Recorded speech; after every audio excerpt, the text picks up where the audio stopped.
This episode of the Wedding Film School Show is brought to you by MusicBed, the best music licensing platform for wedding filmmakers. Head over to themusicbed.com and enter our code WFS on checkout to get a free month on your annual wedding subscription. Now, on to the show. I think people's spending habits really do correlate with world events, what's going on in our country, like what the news is telling them. Like I've seen it, like I've really felt it a lot more lately. And so I think that's the number I look at that scares me. Yeah. Because I'm like, this is supposed to be the craziest year, the most, we're experiencing it, people are spending a lot of money, it's good times right now. If you're thinking like, yeah, we're going to be a $1.5 billion industry next year as wedding filmmaking, clearly we're not. While other people might be like, I'm increasing my prices every single year. I'm going to increase my price even more. That you might be like, I'm going to hold off a little bit. I'm going to get right in my bag. Why you going to try to get mad? Everybody want to keep up. Don't you know I move too fast? I'm going to zip right past. Drip all on my swag. Hey everybody, welcome to the Wedding Film School Show. My name is Jared, and we have a really awesome topic today that Jay and I in show prep, we had a lot of back and forth on, a lot of disagreement. This is going to be really controversial. It's a spicy meatball. It's a spicy meatball, as we like to say. But before we dive in, we wanted to just make a couple quick announcements. First of all, Wedding Film School is back. We've done 3 Wedding episodes. Film School Live. Wedding Film School Live. I put Wedding Film School in my notes. Obviously, we're back. I heard you actually mentioning that, and I almost corrected you, and I didn't. Wedding Film School Live is back. And if you don't know, if you're not tuned in, Wedding Film School is our live show, obviously, that we do every single Thursday at 1 p.m. Eastern Standard Time, where we do critiques and try to entertain as much. I think it's entertaining. Watch a few films, talk a little shop. Yep. Hang out with you while you edit. Hang out with people middle of the day while we edit. If you want to have us on the background, great. If you want to be a part and actually have your wedding film critiqued, you're going to want to do a couple things. You're first of all going to want to go to Wedding Film School on YouTube and subscribe, first of all, and then hit the join button at the top of the page. This is going to allow your wedding film to essentially get the first dibs. Boosted to the top. We try to give our members a little preferential treatment. Yep, preferential treatment, which happens to be probably most of the films that we're critiquing at this point. Yeah, nowadays, yeah. If you really want your film critiqued, I recommend at least signing up. Yep. So sign up there. That's something that you can do. It's $5 a month to be able to do that and be a member, so check that out. Also, if you're looking for this podcast on YouTube, you'll notice that we actually moved it to its own channel. And this is for a couple really nerdy reasons. Mainly, we want as many people as possible to find Wedding Film School and the Wedding Film School Show. Both separate things. Wedding Film School is more like a YouTube type of YouTube channel. Shorter content and, of course, longer, like full BTS videos. But we didn't want people to feel like, I didn't subscribe to this channel. They want us to do a podcast. And so we moved it over. Yep. And it's also going to help with that YouTube algorithm as well. So there's a couple of reasons there, but you want to subscribe. If you've been looking for us there, you want to subscribe to the Wedding Film School Show as well. So make sure you're doing that as well. And as usual, you can find the Wedding Film School Show anywhere you find podcasts as well. With that, so Jay, to lead off, I have a question for you. All right. Are weddings recession-proof? I think as an industry, yes. Now, are we as wedding filmmakers recession-proof? Or is every part of weddings recession-proof? I think statistically that would be impossible. That no part of, like nothing in the tree of people who get booked for a wedding would ever be affected by the economy going down. When people say that, I'm like, well, I've always taken weddings are recession-proof to mean there will always be money in weddings. People will always get married and they'll always spend some money, probably a lot of money. And I think that is true. I think what they spend their money on, though, can change based on the conditions of an economy. And so I think yes and no. I think that's a fine answer. You did really good. Thanks. I think it's interesting because you go to like wedding expos, or you talk to people that are in the wedding industry who do a lot of, SEO type work, do a lot of studies, a lot of analytics. And the outcome is always, yeah, weddings are fairly recession proof. Like people will always get married, whether there's a recession, whether there's a coronavirus, a worldwide pandemic, plenty of people still get married. I think it's just a matter of like, how much of a dip will there be? Yeah. Like anything. And in a lot of cases, even a 10% dip can mean people lose jobs, right? Like 10% unemployment in general, as a U.S. population is like horrific. I think during the Black Monday back when in the 1930s, that caused like 10% unemployment, or maybe it was even more than that. I think it was like 15% unemployment, and it was catastrophic. Like the actual Great Depression, that's catastrophic. Just those little amount of numbers, like a 5% dip, can really harm an industry and harm people and really affect people's day-to-day lives, which matters. Yeah. Well, if you think about wedding filmmaking, because that's what our podcast is about. Of course, we have somewhat of a photography audience, but like photography as a business, and this is where things get very challenging. We're not here to talk about, we're not financial like gurus by any stretch in terms of macroeconomics or any of these things, but in terms of our little individual niche in the industry, like you look at like photography, for instance. Photography is a very steady part of the industry. The amount of people that are booking it, the amount of people relative to the weddings and how much, like, it's very much a known quantity.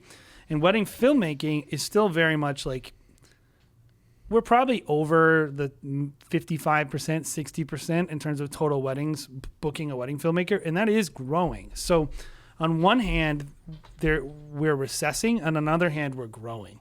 And you saw that and we'll get into some numbers, but you saw in the 2019 to 2020 when that massive pandemic dip happened, wedding filmmaking actually experienced less of a drop in total revenue than the whole industry. The whole industry dropped by like 50%, and wedding filmmaking dropped by 30%. Right. Which means that like we're still like a growth sector. Yeah.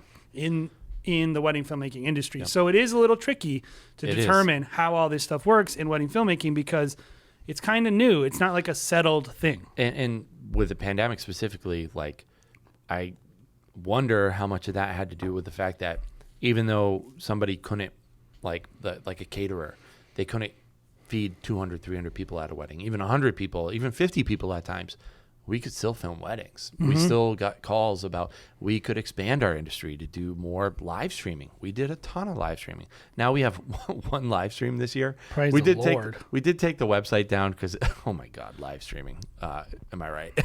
Yeah. But there were some other things that we could do. I think I would rather not make money than have to make money doing that. Well, I would totally let you live stream again if the opportunity was needed. Yeah, I would let you do it thanks, again. Thanks. So, yeah. Thank you. So let's dive into some numbers and some articles that have been written on the topic because I think it's interesting, and we want to talk a little bit about where we're coming from the last kind of 4 years. And the reason why we're saying 4 years specifically is that goes back to 2019 when things were just kind of like normal. I read a book recently that was talking about like 2019 is the best year you're ever going to live as an American. I was like, oh, great. Even though the whole time they told me I was actually in the worst time to be an American. Right. We won't dive into that. But 2019 financially was probably one of the best times where globalization was working, all these things. But 2019 was a fairly normal year, I think we can all say. Yes. Even though politically, whatever, that was a shit show. I don't know. What did something happen? Things were happening, mainly election crap, but I don't want to get into it. But 2019, fairly normal year. 2020, obviously the pandemic. 2021, recovery. 2022, boom year. Boom, yes. We are in a boom right now. Right. So dive in. You found an interesting article. Maybe you can kind of dive in and talk about what some of your observations were there. Yeah, so I was trying to find some people who had been looking at this, and there's a really, really great website. And actually, I reached out to her. I was like, you should come on our show. But SarahDoesSEO.com. Go check her out. Wedding industry kind of SEO specialist. Never paid for her services. but I like her website and I like this article. So she wrote an article on there, State of the Wedding Industry Survey 2022-2023. And she kind of asks a couple hundred different wedding people and different 435 people in different areas of the industry. Basically, like, how's it going? Are you experiencing the wedding boom? And by and large, like planners, I think were 58% of them were experiencing busier than normal. And it kind of, most people, I think, were experiencing average to more than average. I did think one interesting thing, and the reason why I brought this article to you is the photography side. She didn't even get enough inquiries because probably didn't ask enough filmmakers, so she didn't include that data. But I think we're closely following photographers in terms of when they get booked, and they're only like 40% of them are experiencing a boom. Like most of them in the image making side are either average to below average right now, which is very interesting to me. You know, I that's not what we're experiencing. We are experiencing the boom. I wonder if it's regional. There's a lot of questions that are begged by this information. But the reason I bring it up is, because I do think, and not everyone experiences, this is a big thing actually, 68% of the demand was pushed in terms of the people who are getting a massive boost right now are venues. Venues, Big Daddy venues. Yes, venues are they're the king of the wedding industry, followed by planners, maybe catering, but you know, somewhere between catering, the things that provide services for your guests. Yeah, but the thing I like about venues, and the reason why I think you and I use this as like the baseline for the wedding industry is a solid planner that you know that's charging good money is probably doing 10 weddings. Yeah. Venues are doing 3 weddings a weekend. So they just have a lot more numbers to back up like where is the industry and they're very going. expensive. So they really take a massive chunk out of a couple's budget. Right. And whatever they're left over with is what they're booking us with.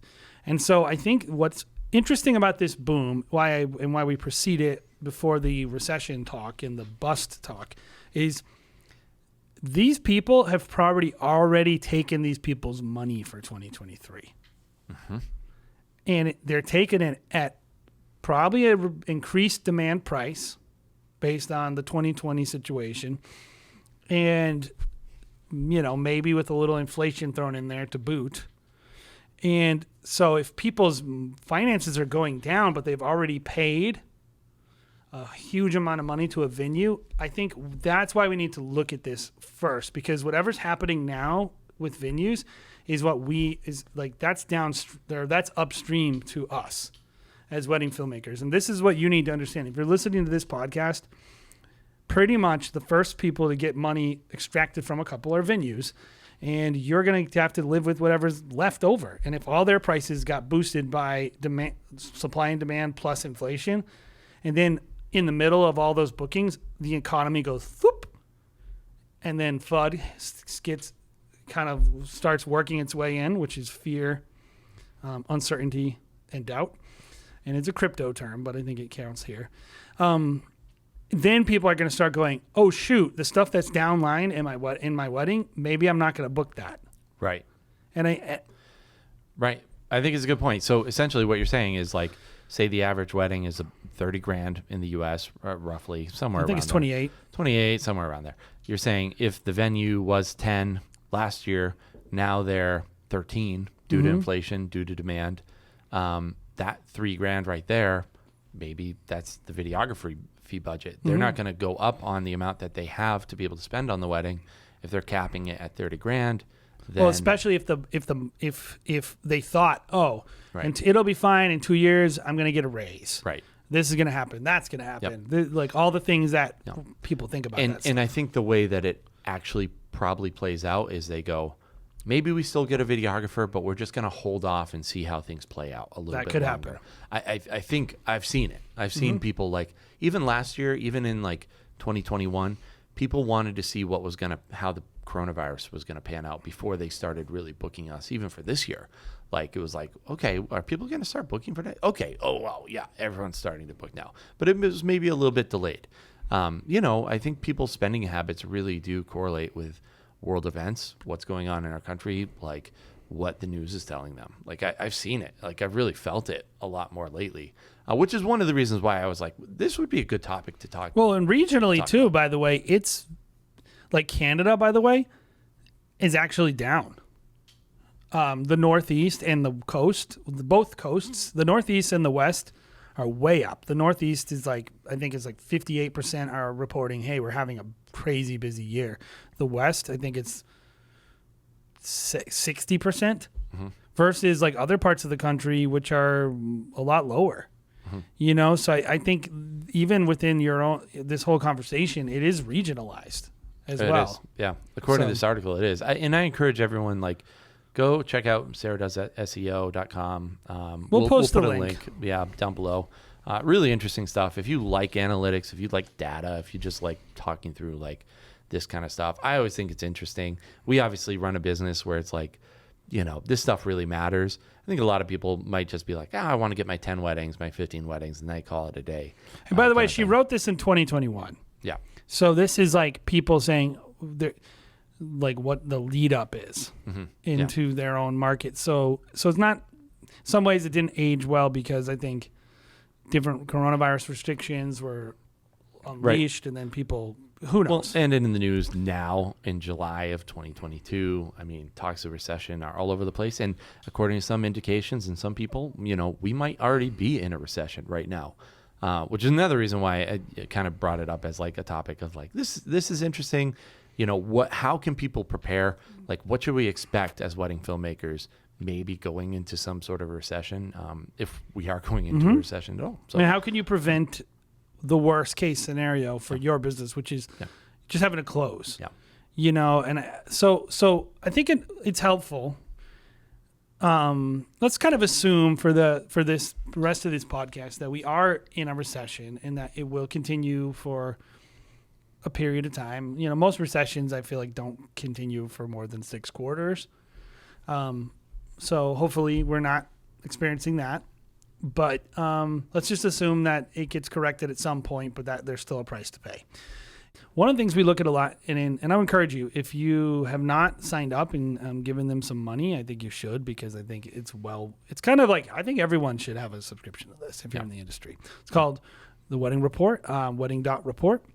And they do a very, very fully featured kind of survey of the wedding industry. A lot of data points. I'm not saying it's all 100% correct, but it's the best I've found. Yep. And so they kind of break down the industry and as a whole. So why don't we kind of give you guys we all remember the last couple years, but let's just kind of contextualize it. So in wedding filmmaking, in 2019, we were $866 million industry, which is actually quite a bit lower than our previous peak in 2015. 2016, they're like the same, which is like 1.2 billion. After 2017, for some reason, we just dipped into 885 million. So we've already experienced a little mini recession as wedding filmmakers for some reason. I don't know why. Anyway, we dipped to 517 million during the recession, which is much less of a recession. During the pandemic, which is much less of a dip than the rest of the industry, which I think dipped 50%. Like it was like $50 billion in 2019, and it dropped to 25 billion in 2020. So 2020 was rough for everyone, less so for us, but it was rough. Obviously, 2021, big rebound year. We're at 1.2. We're back over $1 billion as an industry. 1.2 billion in 2021, and then this year they're projecting something like $1.59 billion in wedding filmmaking. That's crazy. That's $300 million more than the previous peak. Yeah, and this pretty much. I mean, if you, some of our more loyal listeners will remember when Jay and I were talking. I think it was in 2020. Yes. I was saying 2021 is going to be the biggest year of our entire lifetimes, like that we've ever experienced. It's going to be the biggest year. And you said that you thought 2022 was going to even be bigger, and we were both right. Yes. So we have a lot of street cred now. Apparently. This is how we. If you're wondering, like, what are these guys talking about? Yeah. This is actually how we run our business. So we go through this stuff and we plan this stuff out. So we're kind of letting you in on the inside, and we're trying to help you, but we're helping ourselves too. Yeah. Well, So- this was what makes our talking points. If we're going through the numbers, we're like, this is really interesting. I think other people might be interested in this too. Yes. Maybe. Yeah. I Or don't like know. maybe this is stupid. There's a Who bunch of knows? dorks out there who like dumb numbers. The Yeah. interesting thing about from 2021 and this year is that the average sale actually didn't really change, although it did bump up from quite a bit from 2020. There's just a lot more. 2019, Yep. but it went up from like 2019, 2020, like $700. What years was that? 2019, 2020, you're like 1,000, 1,100. Yeah. And then in 2021, it's 1,700. And then 2022, it's 17. Like, so our market in terms of wedding filmmaking is really weird Yeah. because we're growing a lot, but we're also shrinking. Right. And we talked a little bit about in show prep, just like why do you think that was? Why do you think in 2020 the overall number for a wedding filmmaker, your average cost went from $1,000 to $1,500, $500 more? Why do you think that happens? I think there's a macro recession, but then there's segment growth. So there's like new technologies, emerging segments. We're in an emerging segment of the wedding industry. So like, you know what, a big one that really is growing this year is, for instance, like a custom stationery. I think they're at 70% increased demand. I remember reading somewhere. Wasn't always a thing at weddings. People having custom, and I believe, was it Ruffle? What was that website? I don't know. There was a website that made wedding invitations. They closed. Okay. And then a lot of other people are like, they got bought by, Oh, right. I think they got bought by like PS Print or Vista Print. Sure. And like people are like, I don't want that. They want a custom thing. So Yeah. like that side of the industry is growing. So like within our industry, there's the wedding industry, and then there's the niches and the segments. Yep. Our segment is a newer segment, so it's still expanding. Yep. So in some ways, there's always going to be more people booking wedding filmmaking. I believe that. I think it also has to do with like, and we talked about it a lot, like who are the people that benefit, who are the people that get hurt by these kind of recessions. Like, I think there is kind of a threshold of like normal people and then rich people, right? Like normal people during a recession are probably going to be a little bit more frugal because they have a freaking mortgage to pay. Yeah. And maybe they're buying a house, they have to buy a A car. $3,000 wedding film is like a luxury. a lot of money for them. We say it all the time. What we do is a total luxury. It's an heirloom that we can pass down, but it's a luxury for people. They don't need it to survive, like clearly. They don't need it to have a wedding either. Yeah, right. But people who have money, like, they're going to spend no matter what. So I think there's a little bit of that too. The people that are like, hey, we had a little bit of a recession in 2020, middle of the pandemic. We're just not going to spend because we don't. There's all this uncertainty. Where Well, rich it's like people we had a were pandemic and a recession. They're related, but they're unrelated. Like the pandemic, we can go to a wedding with 10 people. Yeah. Like a bartender or a band, they probably were just wiped out. Well, and kind of when I talk about like normal and rich people, what I'm saying is people that are, the people, but then also who are the vendors that service those people. So like a person who charges $3,000 for a wedding film is probably being more hurt than a person that charges $10,000 for a wedding film. Oh, yes. Because like the $10,000. So I think that's why that number went from like $1,000 to $1,500. Like your average is just going up in general. Because I think more rich awareness people from are the paying than pandemic normal too, people. like more people value wedding filmmaking now probably than ever.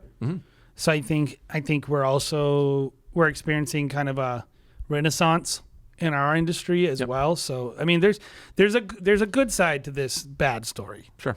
You know, And we're just trying to, like, we say it all the time, numbers tell stories. And that's why I think numbers are really interesting because it's really showing us where we're going. We can make our own projections based on, like, what we've experienced personally and then also what other people are writing, what other people are experiencing.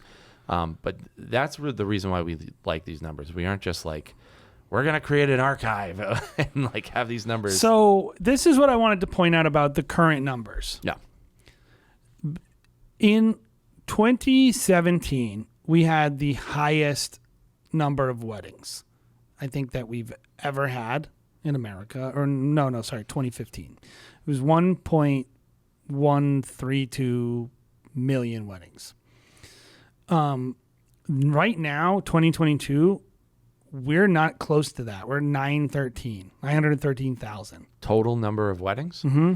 That's interesting because, I mean, I feel like everywhere you've heard and everywhere when you've talked to who are wedding people are like, there's going to be more weddings in 2022. Yes, it could be true. This is just off the wedding. Yeah. This is just off the wedding report. Sure. But I think nobody would disagree, though, that people are getting married later and maybe not at all.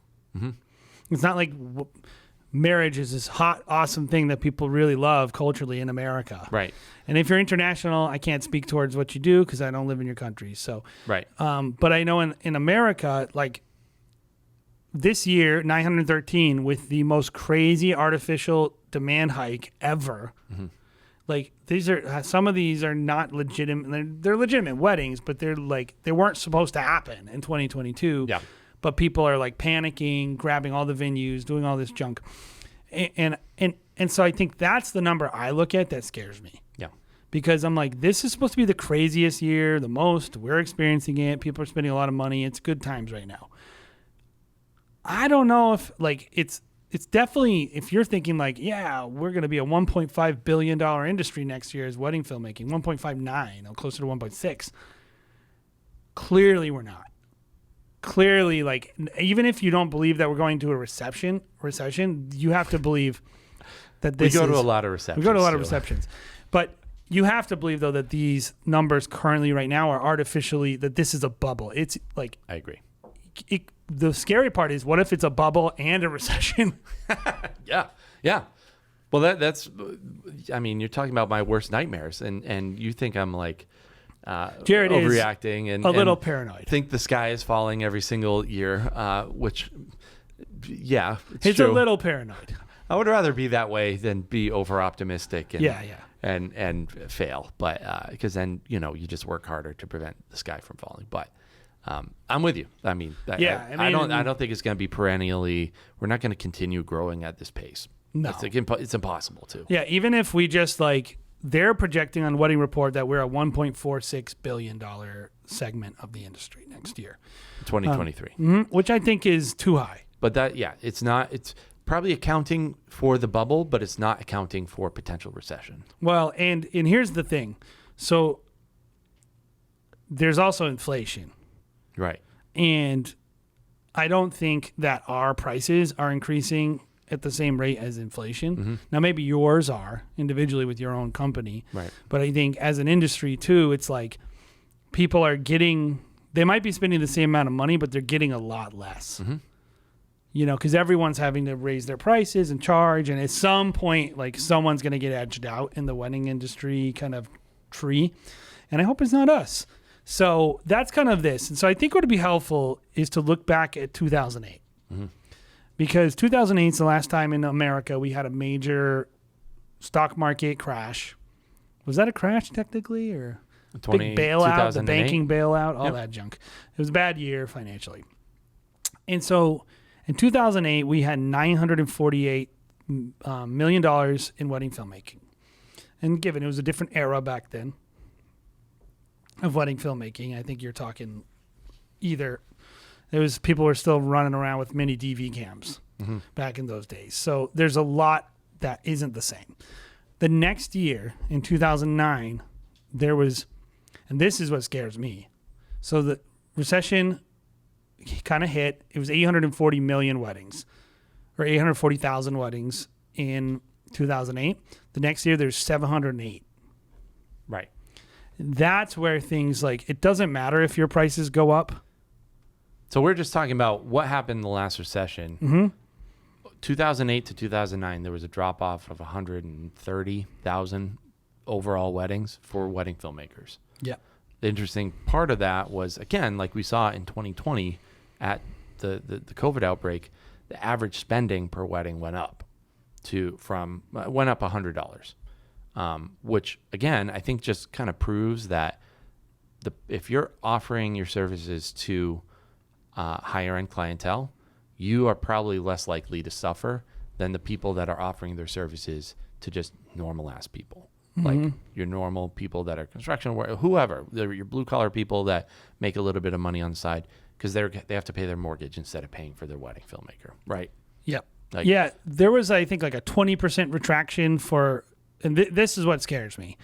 The wedding filmmakers, and given it was a different era, the product was different, but there was a 20% retraction for wedding filmmakers from 2008 to 29. For the mass market, it was 5%. Interesting. Total number of weddings. So the total number of weddings in 2008 was 2,100,000, or whatever that is, 100,000, right. And then 2009 it was 2,084,000. So in the total spend, they lopped off like $2,000, 24,000 to 22,000 in 2009. So it looks like a lot of those people made their decision of what to cut was wedding video. film. Yeah. Yep. Now, given different era. Yep. But let's imagine that did happen. Yep. Now, the good news is that in 2010, in 2011, and in the following years, it did kind of rebound back to closer to a normal. More, right? For wedding filmmaking. Oh, when the average price went up. Average price. Oh, yeah. It looks like average price from 2009 to 2010 went back down $100, but was still more than what was in. But it was basically normal. Basically normal. But the number of weddings went up. Number of weddings. So it made up for the amount of weddings. And so I think I think we have a very strong case for that. This will affect us. If it does, this is how it'll affect us. We have a little bit of a different variable because the industry is different now. But I do think, let's imagine recession hits, inflation hits, all these negative things that are happening, bubble bursts, all concurrently, worst case scenario for wedding filmmakers, and we get like a 20% total retraction. Which, by the way, this is why I would say I'm on the optimistic side, Jared, is like if we retract by $300 million, we're still going to be at last year's level. Yeah. So, and we're going to be higher than 2019. You would have to lose like a $600 million retraction to get back to your 2019 numbers. I don't think that's likely. Yeah. Overall, I think you're probably right. I think one of the keep talking about the reasons why we want to do this podcast. I'm looking at June numbers for us personally, pretty normal. May numbers maybe a little bit down. June numbers are pretty normal compared to last year. And by numbers, do you mean sales, inquiries, or contracts sent? Usually our inquiries line up directly with sales. Typically, it's on average. Maybe there's like a 5 to 10% differential, but usually pretty consistent. What I'm seeing for us this July, leads just dropped off, and this can be regional. I understand all the the nuances of regions, of sales cycles, all that kind of stuff. For us in July, crickets. Well, July Absolute crickets. In 2019 we had 59 leads, and we were like 63 or something in 2020, like in 2021. So like a normal month for us is like 55 to 70 leads. Right. That's a normal month. So are you looking at our numbers this year, right now? Yeah, we have. How many leads in July this year? I think we have 11. 11 leads. So literally 50. Well, we're only halfway through. So let's assume we have 20 leads this year. That's literally a third or less of what we did last year. And I'll be stunned if we're not 40. Yeah. I think we'll have 40 by the end of the month. Yeah. But it is interesting. Even that is. Yeah. And just so everyone knows out there, like we're not just super narcissistic and thinking like, oh, people don't love us all of a sudden. Like that's crazy. Like I think, I really don't think it's possible though to have that much of a drop off. We didn't do anything. We didn't change our website. There's not any kind of like crazy things happening. To have that level of drop off for leads is insane. Like, and so to me, I think that's just, a little bit of FUD. Just right now, people are waiting to see smart people, because we generally, I think we're hired by a lot of rich people who understand economics generally. I think people are waiting to see the quarterly Well, and there was that reports. I think a massive artificial boost in leads. Like some of this, I think I look at and go, how much of like this little dip in July is caused by planners and venues causing like a rush on the banks, so to speak, and like just depriving the market of customers because they're telling them like, you better book now. All the good vendors are going to be gone. Yep. There's a little bit of rush there. I think it's also, if you're hired by a lot of planners, for us, which we are hired by quite a few planners, I know that we just read a document or a report from Sarah. Sarah does SEO that pretty much said planners are the people that are more busy than ever than any other part of the industry. So maybe they're just really busy and they're like, I'm going to hire video down the line. Maybe there's some of that. Summertime, people maybe aren't booking as much. And the people who tell them to book are doing weddings. Yeah. So it's the craziest year. People aren't doing referrals as much right now. They're going to hold off a little bit longer. A lot of planners, by the way, sometimes they'll be like, hey, you're booked. I don't even want to start talking about your wedding until August, September, October. They're just kicking it down There's the a line weird little bit bottleneck by having such a boom in the industry that is unprecedented. Yeah. That I think is causing a lot of service problems. Yep. Across the board. Like people are not delivering their films.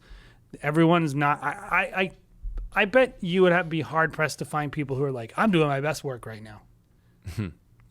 There's probably some people, but a lot of people are like, especially if you're doing well and you're successful, you're like, oh my God, I'm barely making it. Yep. Like, and you're doing a good job in the areas you have to, but like things like, oh, I got to remember to email Jared to get him booked. That's probably going to be the thing where they're like, I'll deal with that in September. Mm-hmm. So that could be part of it too. Yep. We don't really know. I think what's important to say is there's going to be less weddings next year. I think we agree with that 100%. Yep. It's not going to be it's not going to go from 1.5 to 1.7 billion, that's just crazy if that happens. Yep. I think you're probably right. What does our Facebook group at Wedding Film Schools have to say? Yeah, so we did a little survey on Wedding Film School, and I asked a question, basically, which best describes you?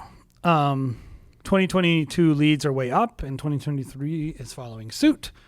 2020 leads are way up, but 2023 seems down.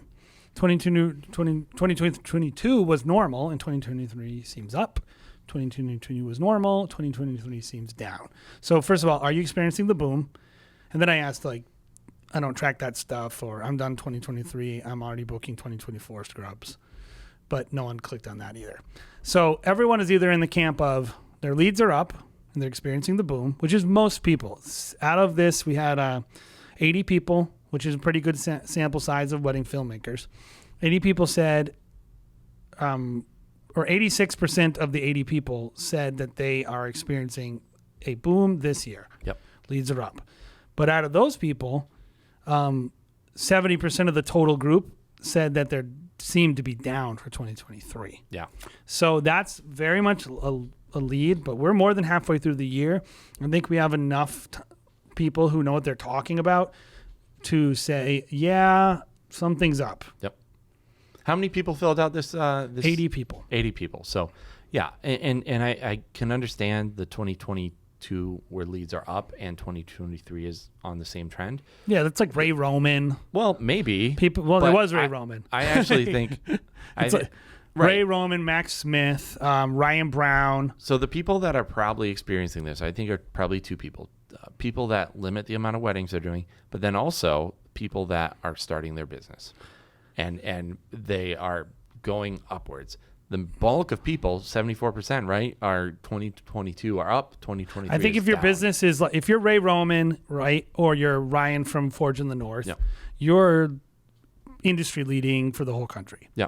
But you cap the amount of weddings that you do. Well, but also you've always capped it, and so you just go, I'm adding an associate team. You can add 10, 20 weddings like that. So it's so these guys, they have access to much higher paying clients. These people aren't going anywhere. Mm-hmm. Ryan Brown is in New York City. Ray Roman is Ray Roman. Max Smith, up and coming filmmaker. Yep. He's ascending. Jordan, up and coming filmmaker ascending.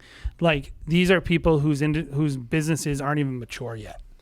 Right. So they're growing. Or Even Ray they're Roman, like he just started doing teams, like probably within the last couple of years. So it's like, yeah, his part of his business is growing. But people that are averaging like 20 to 30 weddings a year, they cap it at 20 to 30 weddings Yeah, a I mean, year. I'm looking at these people that are in the 2023 seems down, and we're talking, and sorry to out you guys, but we got Eugene, we got David Lee. Just the normal grinders who have been Well, not doing even it for just- a while. Yone Da Silva. Yeah.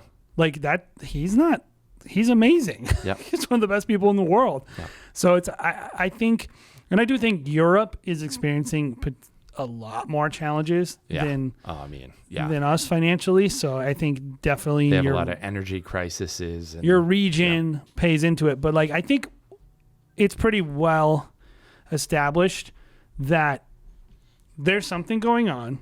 Yeah. That no matter what, this year is not sustainable, and that next year is going to be down. And so the question is, what do we do? Right. Like, what do we do, even if it's just a little, not a recession, but just a little retraction from the boom? Mm-hmm. Are you ready for that? I think that's one question. It's like, don't expect this year to be exactly like, or next year to be exactly like this year. You'd be foolish to do that. Mm-hmm. I think the second one is, what if it's really bad? What if it's like, it goes from 1.5 billion to like 900 million? Mm-hmm. And there's basically like off the board, like $600 million just sucked away from wedding filmmakers. Mm-hmm. And it becomes a rock fight again. Yeah. What if you have to start working at Whole Foods? Yes. And so I think we want to end kind of talking about what should you do to prepare for a recession. Yeah.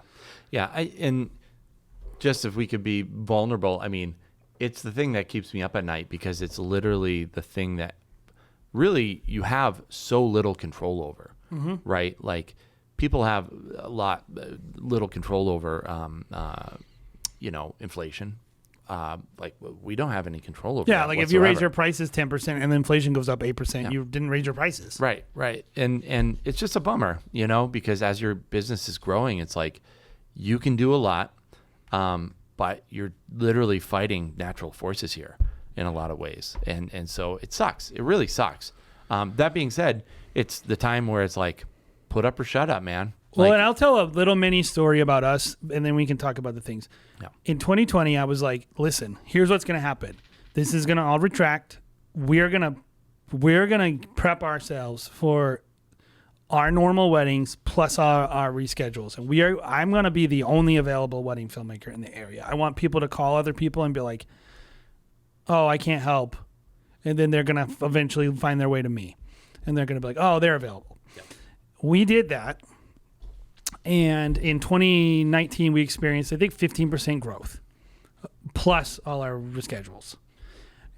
And in 2022, which is right now, we've experienced, over last year, like 30% growth over last year. And last year was our biggest year ever. Mm-hmm.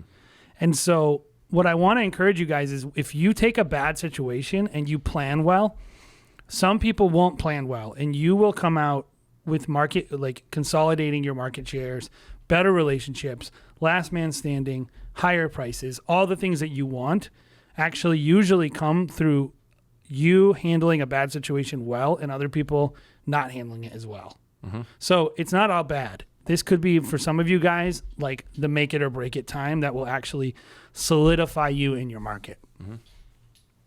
Yep. Yeah, so let's talk about some of the things. How can wedding filmmakers prepare for a recession? We said a few things. What are some of the things that you think, Jay? I think it's four main things. The first thing is really, really shoring up your relationships, making sure you have quality contacts that have access to the weddings that you want. Yep. So essentially, like when the recession happens, weddings are still happening. You're making sure that you're the person your contacts are bringing with them. Yes. And like the people that, like, let's imagine they have already booked their vendors and like they've already booked their venue or whatever. And that place is at capacity and all that stuff. It's like, okay, would I get invited into that venue that's fully booked for 2023 or would I not? Have I ever worked that place, or am I only working these places that are not even fully booked? Yeah. You got to get out of those. You need to be working places that are at capacity, because they're the ones who have the weddings. You need to be working with planners that are at capacity. You need to be working with photographers that are at capacity. They have a lot of opportunities for you. If you're working with other vendors who are struggling, you will be dead.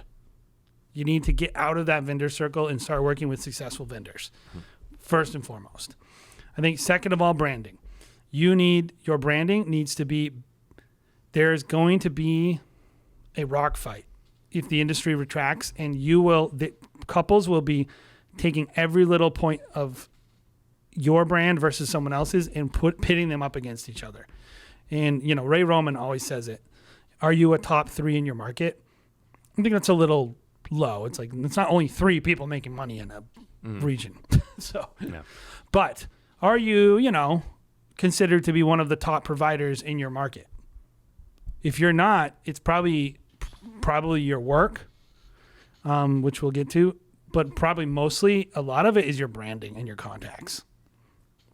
Almost more than anything. If you're branding your website, if there's any part of your brand that you're looking at going, if someone stumbles upon this and then they compare me to my biggest competition, I will lose.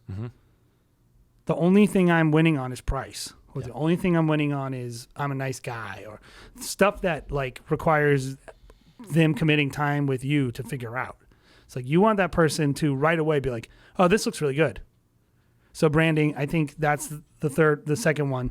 I think the third one is you better have freaking good work. Make good, and if you don't know what good work is, I don't know, go watch Wedding Film School live, go to Vision Quest. There's a million ways to determine, I don't know, you're not an idiot. If you can't figure out what good work is, get good riddance. Get out of the industry. I don't want to, I don't want to have to educate you on what a good film is. But if you're looking at your work going, yeah, that guy's better, but whatever. Couples, yeah, when you have a freaking industry that literally grew by 30% overnight, sure, you're going to be raking it in because they're all booked. When they are not all booked and they can pick between you and the local guy who's actually better and his branding is better and his contacts are better and his work is better, you're screwed. So make sure your work stands up. And then I think the last one is probably your favorite, and this is a big one. Save money. Do not walk out of this year without extra money. You are making the most right now. I know it's very tempting to just take it, but I think you would be foolish. Now, upgrade your cameras to the newest, latest, greatest, whatever. Yeah. Yes. If you can keep some money, I typically say you should have 3 months payroll at least. Some people go farther. I don't know about that. But some guys who are a year of payroll stored away, sitting in the bank. Yeah, I mean, that's not really how we operate. No. We don't need to for a lot of reasons. And our payroll is pretty significant. So, But I would say you better have some extra money getting out of this year. I think you would be crazy not to. Yep. You're right. It is my favorite because it's I think for a lot of people, and I do think it's good to review, your contacts, your branding, your making sure that you're market leading, all these things. Those are all those are the things that most people offensive maneuvers. Right. Most people that are probably listening to the show are probably pretty good in those areas. But like I said, it's always good to shore those up and just send the email to people hey, how's it going? I wanted to give you something for free, whatever. Make sure your branding's tight. Make sure all your stuff is updated, whatever. Definitely don't have any fights this year. Yeah. The save money thing I like because it's literally just preparing for winter. The squirrel putting the acorns packing in the tree. On a little extra weight. Packing on some weight. Just starve. And it's probably the thing that you have the most direct control over is just being frugal. The thing that you have control over. I like the things that I control, not the things that are forced upon me by other people. I would throw in one extra one, Jared. Excuse me. I would throw in one extra one. Yeah. Do market research and understand where you are compared on all these areas, but one extra one, which is price. Branding, contacts, price. is there a vendor that's working when you don't get called, they get called, and it's you and that guy competing for the same planner weddings, and their price is $3,000 less than yours? Yeah, that's going to affect you. You need to know all this stuff because you need to make a plan. Because if you start seeing, like, oh, I'm not getting any inquiries, right? Like that planner I could think be that's a great saying, point. like, hey, we're going to go with Fred Films instead of George Films because Fred Films is $3,000 less, and they're basically just as good. And Right. I know your budget decreased overall because blah blah blah. Yep. You need to know that stuff, and you need to have a plan what you're going to do if you start to see the results of my prices are too high. I don't have good. Like, what is your plan? Yeah, my hope with this podcast specifically is that hopefully you, as a wedding filmmaker and as a business owner, are getting the jump on the rest of the industry. Yes. Right? You're getting a jump and you're saying, crap, other people are seeing this too. What are some areas that I need to do to get that edge? And hopefully that edge is, while other people might be like, I'm increasing my prices every single year. I'm going to increase my price even more. That you might be like, I'm going to hold off a little bit. I can tell you because like, you could lose a lot of time and money if the recession is happening, if people are making these decisions now and you raise your price that much more, you could be the person that's seeing that huge kind of drop off. So not to be super alarmist, I'm just probably being a little bit more conservative on our side, just being like, I don't know if I really want to raise prices right now. I don't think we should be raising prices right now. Yep. And I think if someone's telling you to raise prices, then they're probably selling you something, because I think why would you tell people to raise prices when even if there's no recession, there's going to be retraction. Right. Which is, this is a great time to bring up the fact that we are selling I'm playing. I mean, we are Actually, we are selling something. Let's talk about that because I actually think it is helpful. And otherwise we probably wouldn't be offering it to people. So dive into it's kind of always what we are offering. helpful to have someone else look at this stuff. Yeah. First of all. Yeah. So what we were thinking, how can we actually help people with this? Because we buzz through this massive fire hose of data. And I understand a lot of you are like, whoa, wait, what year was that? How much is that? Like, that's fine. We just wanted to put it out there. But if we're actually helping someone, we would have to look at your context. And I was like, man, the tricky part about how do we help people with this is I need to look at their business because it's going to differ so much from person A to person B. And so, at the end of the day, looking at these numbers really helps you make decisions, right? And that's the whole point is what's the next step that I need to take my business to the next level? And numbers tells your story. Mm-hmm. Numbers is going to tell you what to do. If you started your business in 2020, the relevance of this data is very different than if you started your business in 2010. Right. So, and if you're living in Alabama versus LA. Yeah. So we wanted to kind of create something where we could get down to that level. So we do coaching classes, but we were like, let's come up with a 60-minute coaching session designed around evaluating how recession-proof your business is. And we want to look at a couple things like your biggest competitors. And, we want you to kind of take a look at that. And we want to take a look at your demand. What are you doing to create leads? Do you have an ability to create leads besides referrals? All that good stuff. And then we want to evaluate your work, your website, your brand, just kind of everything that we would kind of look at to say, how is your business going to do when there's less demand or maybe more competition for the same demand? And so we said, we're going to create a 60-minute coaching session on our website, weddingfilm.school, click on coaching. And then there's going to be a link in there for Recession Proof Your Business coaching. We're going to do a little discount on our normal $300 90-minute session. We're going to do an hour long, $250 for that session. So if you're like, hey, I need someone to just go through this stuff with me, we'll do a little preliminary hey, great to talk, get this data together, and then we're going to schedule a time. Because I really want you to show up prepared. If we bring a profit and loss too. Yeah. How are you doing? Let's look at the data, and I'm going to do, and Jared will do what we do for our own business with your business and kind of talk about, because we don't want you to fail. We want you to succeed. And I do think no one should be going out of business That's the hope, man. Nobody should be. Like, there is enough for you to stay in business, but if you make certain dumb mistakes, like if you take way too long, your pricing is way too high for your average bride, and you waste 8 months of inquiries not booking, you can't go back in time. And I don't want you to do that. Those types of unfair forced errors, I want you to be quick to make adjustments. I think that's what's most important, right? Is not whatever you're doing today, that if it's working, great.